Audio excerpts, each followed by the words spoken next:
Ahibati fillah, kalau kita faham bahasa Arab, mungkin ketika kita baca terjemahannya tidak terlalu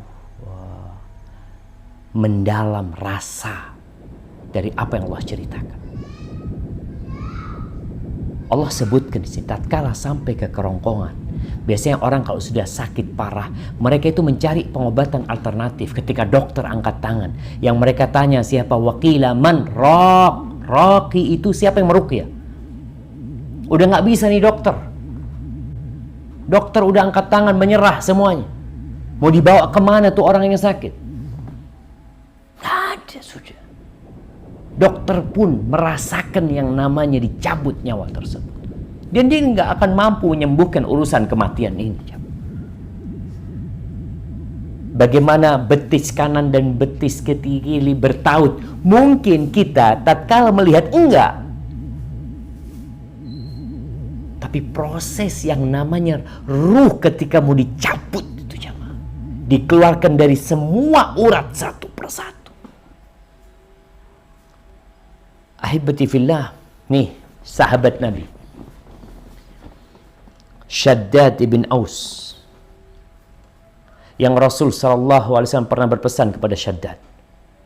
Shaddad ini mensifatin kematian, mensifatin proses keluarnya ruh dari jasad. Nabi pernah berpesan kepada Shaddad, ya Shaddad ibn Aus, idza ra'aitan nas yaknizuna adh-dhahab wal fiddah. Wahai Shaddad, kalau engkau melihat manusia sibuk menumpuk emas dan perak, fakniz anta haula'il kalimat, maka engkau kumpulkan nih doa ini, kata-kata ini. Ketika melihat manusia sibuk dengan dunia, kumpulkan kata-kata ini. Shaddad diajarin doa sama Nabi SAW. Apa doanya? Allahumma inni as'aluka tsabata fil amr wal azimata 'ala ar-rusyd wa as'aluka mujibati rahmatik wa azaima maghfiratik wa as'aluka syukra ni'matik wa husna ibadatik wa as'aluka qalban saliman wa lisanan sadiqan wa as'aluka min khairi ma ta'lam wa a'udzu bika min syarri ma ta'lam wa astaghfiruka lima ta'lam innaka anta 'allamul ghuyub. Ya Allah, aku minta ketetapan dalam semua urusan ini. Aku minta semangat yang kuat di atas petunjuk. Aku minta semua yang mendorong datangnya rahmat-Mu, mendatangkan ampunan-Mu. Aku minta kepadamu agar aku beribadah yang baik, ya Allah, mensyukuri nikmat-Mu. Aku minta hati yang selamat dari segala penyakit, lisan yang jujur, dan aku meminta kepadamu semua kebaikan yang Engkau ketahui. Berlindung kepadamu dari semua keburukan yang Kau ketahui, dan aku mohon ampun kepadamu dari dosa-dosa yang Kau ketahui. Engkau maha mengetahui yang gaib. Ahibati fillah, ni Shaddad dikasih amalan sama Nabi SAW.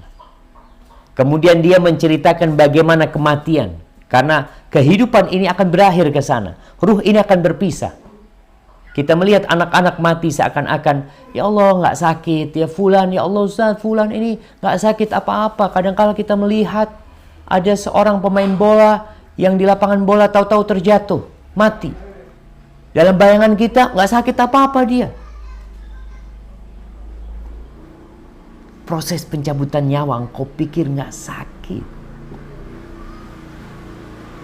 Apa kata Shaddad bin Aus? Al-maut afdha'u haulin fid dunya wal akhirah 'alal mu'min.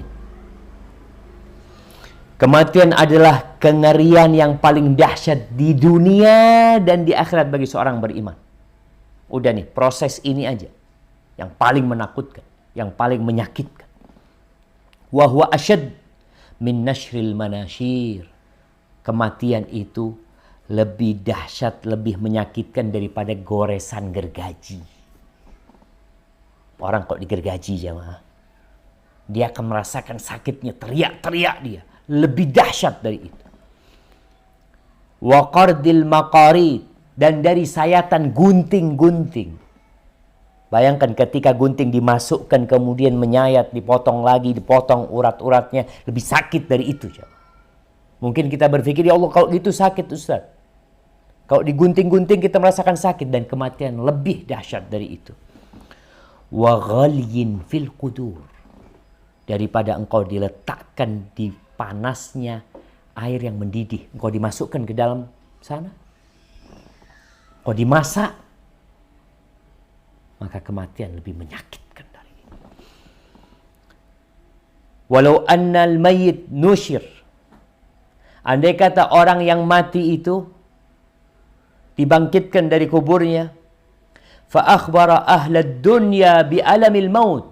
Kemudian dia informasikan kepada penduduk dunia ini dengan sakitnya kematian, man tafa'u bi'aishin wala taladzadu binaumin.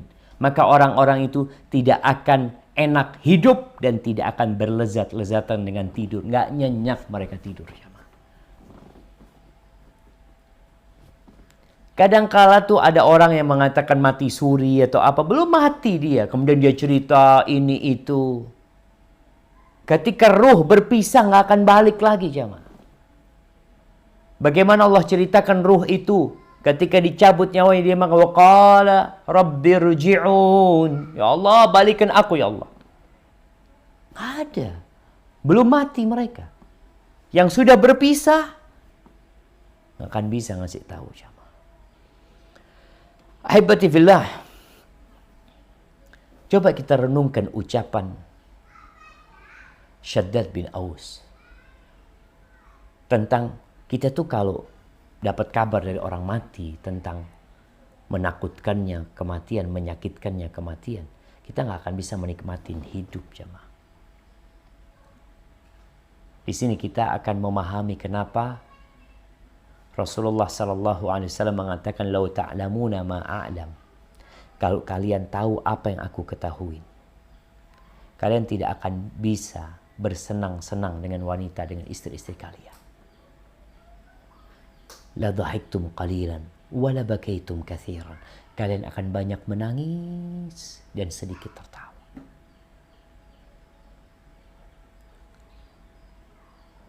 Bayangkan nih, kalau antum lagi sama istri,